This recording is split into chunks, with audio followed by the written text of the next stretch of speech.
ఖమ్మంలో బీఆర్ఎస్ యువజన నాయకుడు గాదే అనిల్ ఆధ్వర్యంలో ఏర్పాటు చేసిన ఆత్మీయ సమావేశంలో మంత్రి పువ్వాడ అజయ్ మాట్లాడారు. తన ప్రత్యర్థి పాత వెస్పా మోడల్ లాంటి వాడని, నేను స్పోర్ట్స్ బైక్ లాంటి వాడని అన్నారు. మీకు పాత మోడల్ వెస్పా కావాలా, కొత్త మోడల్ స్పోర్ట్స్ బైక్స్ కావాలా ఆలోచించుకోవాలని కోరారు. ప్రత్యర్థి బండి వంచి కొట్టినా స్టార్ట్ కాదని, తాను సెల్ఫ్ స్టార్ట్ లాంటి వాడని అన్నారు. ఎప్పుడు నొక్కితే అప్పుడు అభివృద్ధి చేసి చూపుతానని అన్నారు. అజయన్నం చూస్తే ఈల ఎందుకు వస్తుందంటే, ఒక కొత్త బండి మోటార్ సైకిల్ కొత్త మోడల్ వచ్చినప్పుడు యువకులకి ఏమనిపిస్తుంది, దీన్ని ఎక్కి రయ్యన వెళ్ళాలనిపిస్తుంది. అదే ఒక పాత వెస్పా మోడల్ ఉంటుంది, పాత వెస్పా స్కూటర్ ఉంటుంది, అక్కడ ఉంటుంది. కనీసం దాని వైపు చూడాలని కానీ దాన్ని ఎక్కి కూర్చోవాలని కూడా మీరు అనిపించరు. నా ప్రత్యర్థి పాత వెస్పా మోడల్,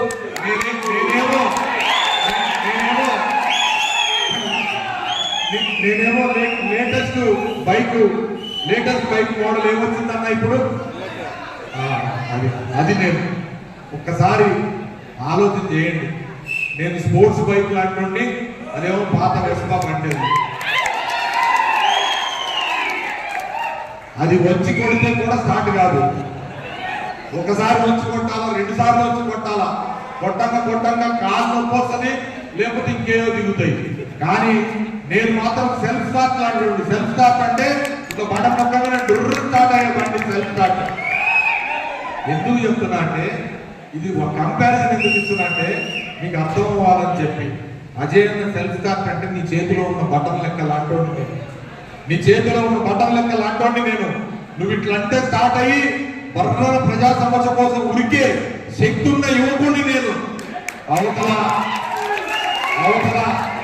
40 సంవత్సరాలు రాజకీయాలు చేసి ఇప్పటికి 3 పార్టీలు మారి ప్రతి సార్వత్రిక ఎన్నికల్లో ఏదో ఒక గుర్తు మీద పోటీ చేసి 2014లో తెలుగుదేశం పార్టీ సైకిల్ గుర్తు నా మీద ఓడిపోయింది.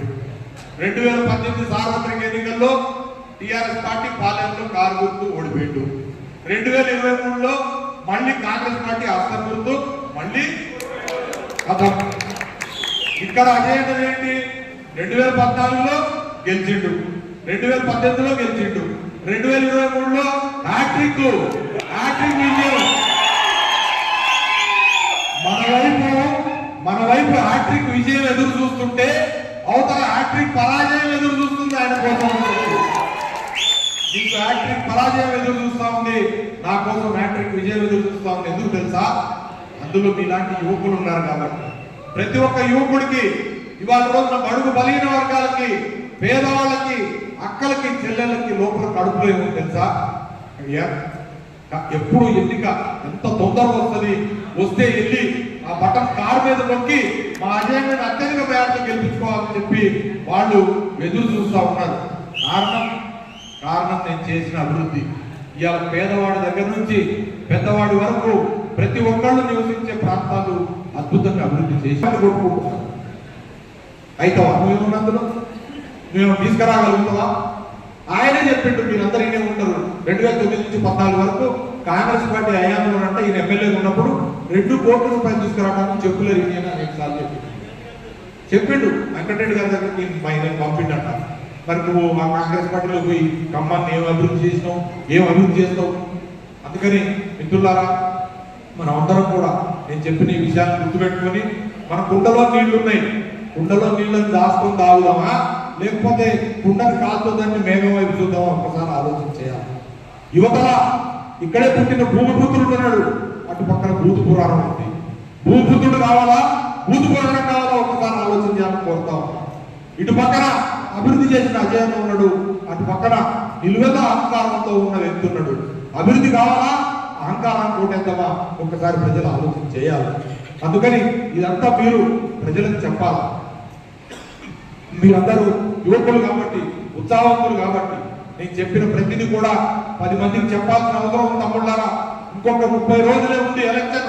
మీరు దయచేసి మీరందరూ కూడా కంకణబద్దులై ఈ నెల రోజులు కష్టపడి అజయ్ని గెలిపించండి.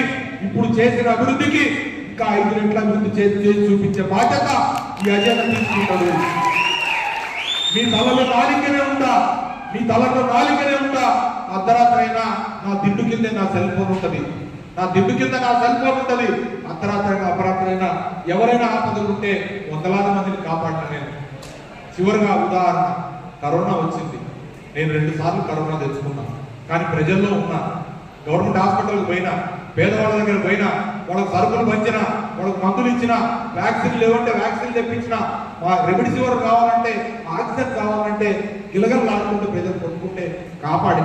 నువ్వు ఎక్కడున్నావు?